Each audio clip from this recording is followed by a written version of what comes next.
Have you ever wondered about the very beginning of humanity? Let's take a journey back in time to a story that has shaped cultures and beliefs for thousands of years. The story of Adam and Eve. In the beginning, God created the heavens and the earth.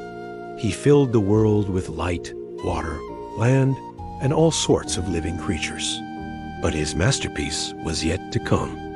In a beautiful garden called Eden, a paradise filled with lush trees and sparkling rivers, God formed the first man Adam from the dust of the ground.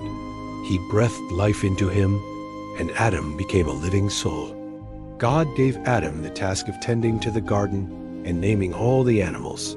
Imagine that, getting to name every single creature, from the mighty lion to the tiny hummingbird.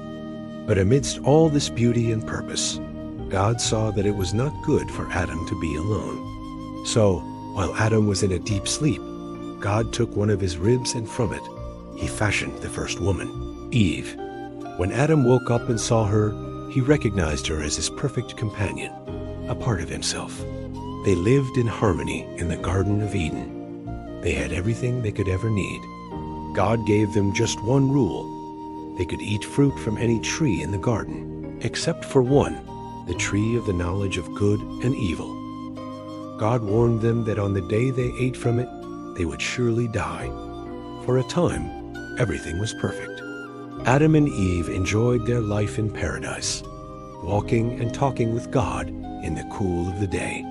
But one day, a serpent, described as the most cunning of all the wild animals, approached Eve. He questioned God's command, planting a seed of doubt. Did God really say you must not eat from any tree in the garden? He asked. Eve corrected him, explaining they could eat from the other trees, but not the one in the middle of the garden, because God said they would die. The serpent then made a tempting promise. "You will not certainly die," he hissed. "For God knows that when you eat from it, your eyes will be opened, and you will be like God, knowing good and evil." The fruit looked delicious, and the idea of gaining wisdom was irresistible. Eve took a bite and then gave some to Adam, who was with her, and he ate it too. In that moment, something changed forever. Their eyes were opened, but not in the way they expected. They suddenly felt shame and realized they were naked, so they quickly sewed fig leaves together to cover themselves. When they heard God walking in the garden, they hid. Guilt and fear had entered their hearts for the first time. God called out, "Where are you?" Adam admitted they hid because they were naked. God then asked the crucial question, "Have you eaten from the tree that I commanded you not to eat from?"